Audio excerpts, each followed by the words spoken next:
एक कहानी एक छोटे से गांव की है जहां एक पुराना और सुनसान रास्ता था जो ज्यादातर रात को खाली रहता था।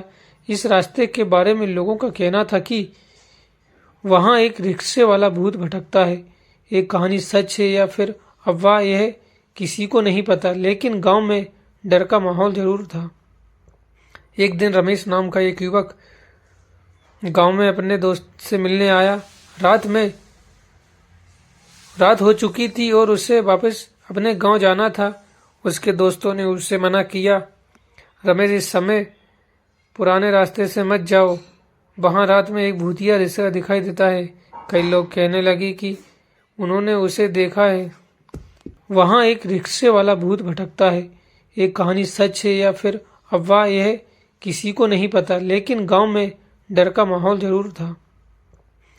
रमेश ने हंसते हुए कहा, भूत भूत कुछ नहीं होते, मैं चला जाऊंगा। रमेश अपनी साइकिल लेकर उस सुनसान रास्ते पर निकल पड़ा।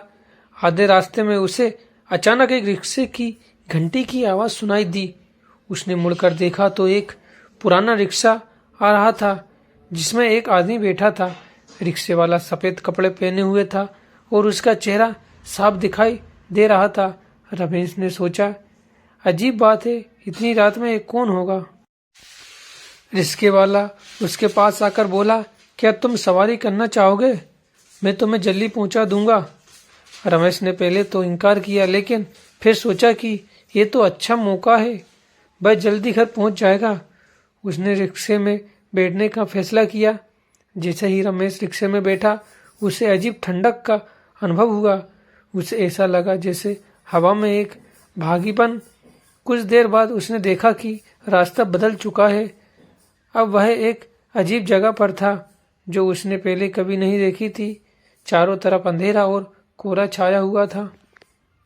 रमेश ने डर कर कहा, ये कहाँ आ गए हम? मुझे मेरे गांव वापस ले चलो। रिक्शे वाला मुस्कुराया और उसकी मुस्कान डरावनी थी। उसने धीरे धीरे अपना चेहरा रमेश की तरफ घुमाया।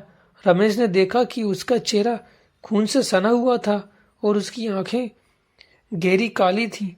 रिक्शे वाला बोला, तुम्हें पता है मैं इस रास्ते पर क्यों आता हूँ? कुछ साल पहले एक सवारी ने मुझे धोखा दिया था और पैसे नहीं दिए।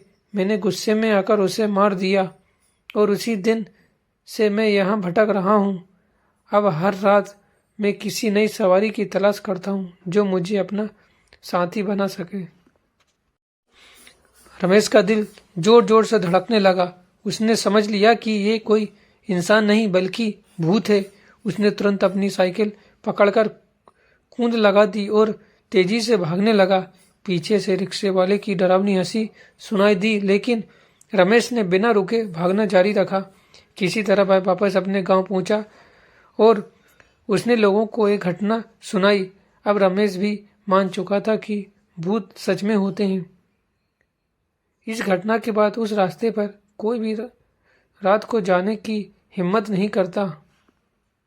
लोग कहते हैं कि अब भी अगर कोई उस रास्ते से गुजरता है तो कभी कभी रिक्शे की घंटी की आवाज सुनाई देती है। शायद वह भूतिया रिक्शा अब भी अपनी अगली सवारी की तलाश में है। कभी कभी हमें लोक कथाओं और कहानियों को नजरअंदाज नहीं करना चाहिए। कुछ कहानियां डराने के लिए नहीं बल्कि सचेत करने के लिए भी होती हैं। अगर आपको हमारी कहानी अच्छी लगी तो चैनल को सब्सक्राइब करना न भूलिए।